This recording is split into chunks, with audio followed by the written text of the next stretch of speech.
The film starts with John Chapman, a previous U.S. Marine experiencing PTSD, toasting his fallen partners and playing Russian roulette with a pistol. He endeavors to end himself yet can't on the grounds that fortunately a projectile isn't in the terminating opening. Then, White's John Chapman is at a corner shop getting some alcohol when two outfitted burglars burst into the store. One of the burglars has a shotgun and focuses it at Chapman, however the ex-trooper appears undaunted. He puts the looter shotgun to his head and requests to be shot. Be that as it may, the looter calls Chapman insane. The Marine then continues to thump the two looters and give the storekeeper his taken change back. We then see Chapman at home battling vigorously with his PTSD, hyperventilating and going through thorough practices to divert and concentrate himself around midnight. As he is dozing, he hears a thump at the entryway and observes that it is his sister, Cindy. The two eat together the following day and Cindy figures out that John hasn't been taking his recommended prescription for his PTSD. At any rate, John tells her that he is fine and loathes taking the medication. Then again, he inquires as to whether she's okay. She lets him know that she is, yet her nonverbal communication appears to recommend in any case. The following day, Cindy flies back to Brazil and we slice to a scene with two cops, one of whom is called Katerina. They are directed to an oceanside by one of the children in the favelas where they see as Cindy's beaten and draining body. Fortunately, she is as yet alive and Katerina requires a rescue vehicle. Chapman gets word from Manny Ridley, an individual veteran and representative, that his sister has been seriously beaten. Chapman promptly leaves for Brazil. In the following scene, we see Katerina conveying soft drinks to individuals in the favela when shots are discharged. She and her accomplice race to the scene to see as the criminal investigator.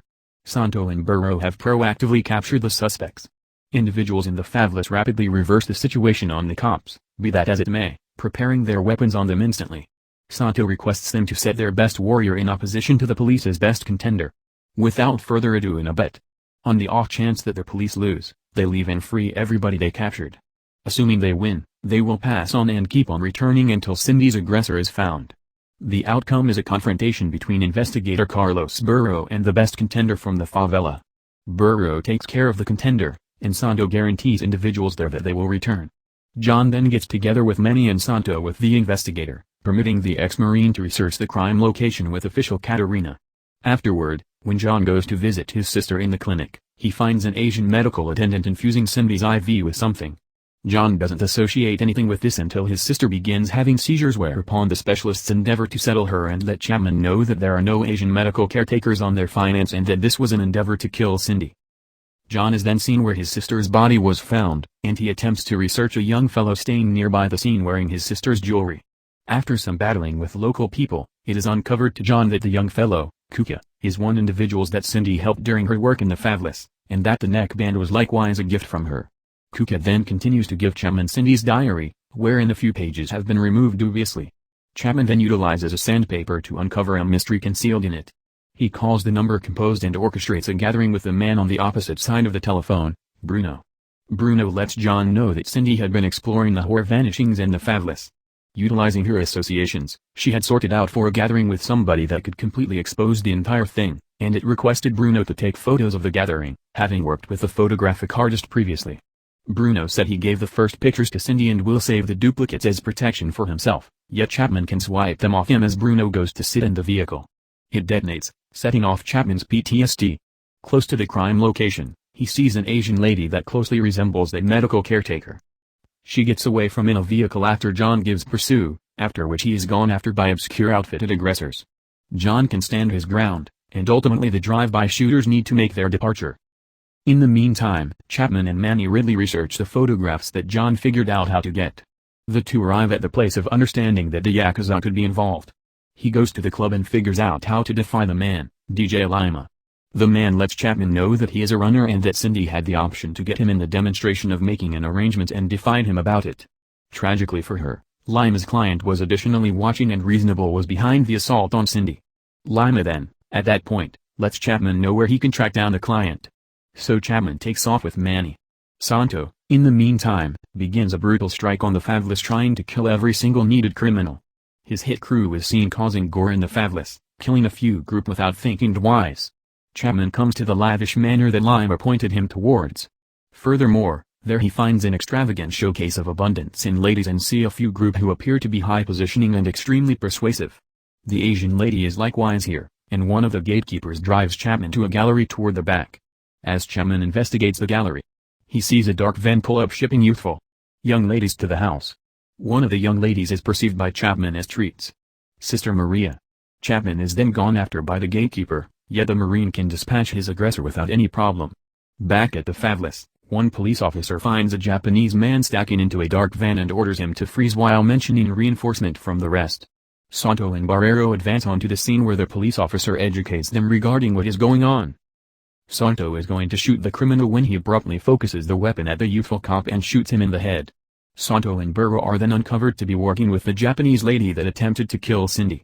Furthermore, in a stunning turn, we figure out that Santo requested this strike not to kill crooks, but rather to kill those that Cindy might have conversed with about their pedo ring exchange. The Yakuza had employed Santos administrations to tidy up last details, and the Japanese lady let Santo know that his installment will be holding up at the docks. The watchmen at the chateau keep on hunting Chapman after he finds where they have been keeping the stole. In the interim, the large awful chief, Harimoto, orders the Yakuza lady to go complete the task at the medical clinic and kill Cindy. Meanwhile, he questions Lima and kills him with a sword. Harimoto then tells Santo and Barrero that Chapman is creating problems at his place. So the investigators let him know they'll deal with it. Then, Chapman is cornered by the houses of ill repute watches, yet deals with them. Santo and Barrero then, at that point, show up on the scene and Chapman makes sense of what is happening. It appears as though Santo will kill Chapman, yet Katerina and her accomplice additionally show up, impairing the deceiving criminal investigator. Chapman then, at that point, shows them where the children were being kept, however incredibly, finds the whole room vacant. Santo then, at that point, requests that Chapman hand over the delicate delivery manifest that he was conveying, to which Chapman obliges on the grounds that right now he has barely any insight into Santos' inclusion with the Yakuza. As Chapman goes to leave for his lodging, he understands that unfairness is in the air with Santo and goes to follow the analyst to the docks. The Yakuza professional killer, in the interim, is practically going to kill a lethargic Cindy before she is lethally shot by official Katerina. Chapman comes to the harbors where he finds a group of soldiers of fortune, Santo Barrero and Hiram Harimoto, planning for transportation to Japan. He calls Manny Ridley to tell him of the circumstance and requests reinforcement, however prompts the police not to utilize the radio on the grounds that Santo is a two-field specialist. Chapman then goes into the stockroom and continues to kick ass, killing a few hooligans on his own in a fantastic presentation of battling ability. Santo and Barrero then assault him. He can stick Santo under certain boxes, however at that point needs to participate in one-on-one battle with an exceptionally perilous Barrero.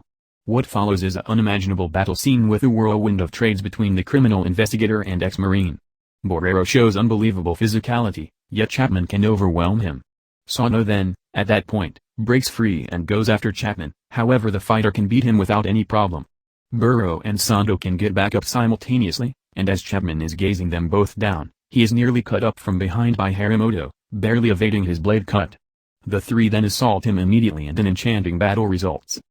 Chapman is in huge peril and is stuck back, yet he figures out how to release a tempest of punches on Santo, breaking his ribs and furthermore sending Santos' blade through Barrero's foot. Chapman then settle Harimoto one-on-one. The Marine beginnings involving two earthenware pipes as Kujulin battles the blade employing Harimoto. The Yakuza manager can give Chapman a cut. Chapman then reverses the situation on Hikomoto and pushes him to the brink of collapse. In any case, the Yakuza supervisor then, at that point, takes out a weapon and shoots Chapman, telling the Marine that his sister set up to a greater degree of battle. This irritates John, who detonates on Harimoto and rouses him with some speedy line whacks. Once more, Harimoto gets up, yet Chapman shoots him a few times as he kicks the bucket. Santo denies any contribution and Cindy's close to deadly go after hands Chapman the way into a storage loaded with implicating proof and requests a firearm to commit suicide. Chapman concurs. The Marine likewise protects the kidnapped and conveys them to somewhere safe and secure as the police show up.